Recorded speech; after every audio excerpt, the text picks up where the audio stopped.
اللہ تعالیٰ فرماتے ہیں، اور لوط کا ذکر کر جبکہ اس نے اپنی قوم سے کہا کہ کیا باوجود دیکھنے بھالنے کے پھر بھی تم بدکاری کرتے ہو؟ یہ کیا بات ہے کہ تم عورتوں کو چھوڑ کر مردوں کے پاس شہوت سے آتے ہو؟ حق یہ ہے کہ تم بڑی ہی نادانی کر رہے ہو۔ اللہ تعالیٰ نے اس قوم کی قبیح خصلتوں کا جتنا ذکر کیا ہے کسی اور قوم کا نہیں کیا۔ انہیں کافر، مجرم، جاہل اور حد سے بڑھنے والا کہا گیا، کہیں فضول خرچی کرنے والے اور فاسق کہا گیا۔ یہ تمام برائیاں ان میں موجود تھیں۔ یہ لوگ اس قدر خبیث تھے کہ بھری مجلس میں برے برے کام کرتے تھے۔ مثلا سب کی موجودگی میں زوردار آواز کے ساتھ ہوا خارج کرتے، پھر اپنی اس حرکت پر ہنستے۔ غرض یہ کہ برائی کی تمام تر صفات ان میں موجود تھیں۔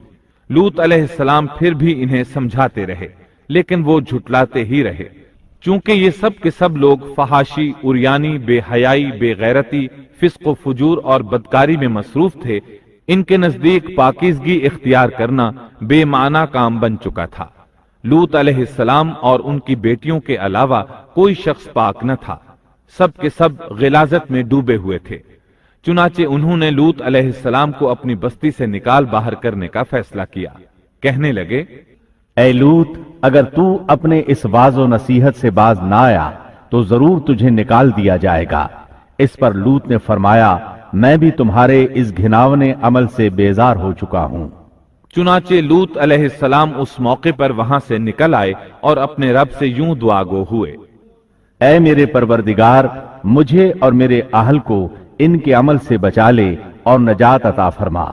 کتنی ہی آیات میں ہے کہ ان لوگوں نے لوط علیہ السلام کو بستی سے نکالنے کا عزم کر رکھا تھا، اور لوط علیہ السلام اس پوری بستی میں بے یار و مددگار تھے۔ وہاں ان کا کوئی خاندان تو تھا نہیں، لہٰذا گھر میں ہی بیٹھے رہے، دعا کرتے رہے، اے پروردگار، اس فسادی قوم کے خلاف میری مدد فرما۔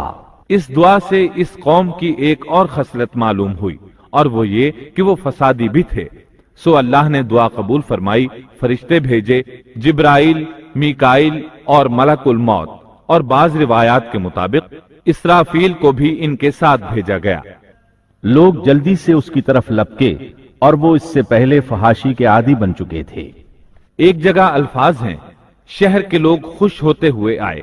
وہ اس حد تک فاسق اور فاجر بن چکے تھے کہ خوش ہوتے ہوئے وہاں آئے تاکہ ان خوبصورت لڑکوں سے لذت حاصل کر سکیں۔ یہ گھر کے سامنے پہنچ گئے تو لوط علیہ السلام انہیں روکنے کے لیے گھر سے نکلے۔ ان سے فرمایا، اے میری قوم، تمہاری خواہش کے لیے میری بیٹیاں موجود ہیں، یعنی قوم کی عورتیں موجود ہیں۔ نبی قوم کا باپ ہوتا ہے، اس کی بیویاں قوم کی مائیں اور قوم کی عورتیں اس کی بیٹیاں شمار ہوتی ہیں، جیسا کہ سورہ ہود میں آتا ہے۔ کہنے لگے، اے میری قوم، میری یہ بیٹیاں تمہارے لیے پاکیزگی کا باعث ہیں، لہٰذا اللہ سے ڈرو اور مجھے میرے مہمانوں کے بارے میں رسوا نہ کرو۔ کیا تم میں کوئی بھلا شخص موجود نہیں؟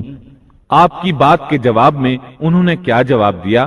قرآن مجید میں آتا ہے، کہنے لگے، لوط، تو جانتا ہے تیری بیٹیوں یعنی قوم کی عورتوں سے ہمیں کوئی سروکار نہیں، ہم جو چاہتے ہیں تمہیں خوب معلوم ہے۔ لوط کہنے لگے، کاش میرے پاس کوئی قوت ہوتی یا میں کسی مضبوط پناہ میں ہوتا۔ لوط علیہ السلام کے پاس کچھ بھی تو نہیں تھا، صرف ان کی اپنی بیٹیاں ان پر ایمان لائی تھیں، یہاں تک کہ ان کی بیوی بھی کافر تھی۔ اور شہر کے لوگ خوش ہوتے ہوئے آئے۔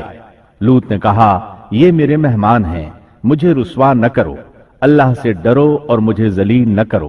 انہوں نے کہا، کیا ہم نے تجھے جہان والوں کے بارے میں منع نہیں کیا؟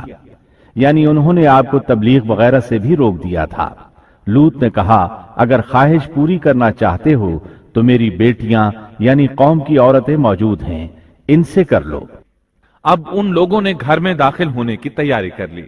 ادھر لوط علیہ السلام نے اپنے تینوں مہمانوں کی طرف دیکھا۔ آپ ان کے لیے فکر مند تھے، لیکن وہ یہ دیکھ کر حیران ہوئے بغیر نہ رہے کہ وہ تینوں بالکل بے فکر بیٹھے تھے۔ اس وقت کی کیفیت اللہ تعالیٰ نے قرآن مجید میں یوں بیان فرمائی ہے، لوط کہنے لگے، تم لوگ تو کچھ انجان سے معلوم ہو رہے ہو۔ اس پر وہ کہنے لگے، ہم تو تیرے پاس وہ فیصلہ لائے ہیں جس میں اس قوم کو شک تھا، اور ہم تیرے پاس حق لے کر آ چکے ہیں، اور بے شک ہم سچے ہیں۔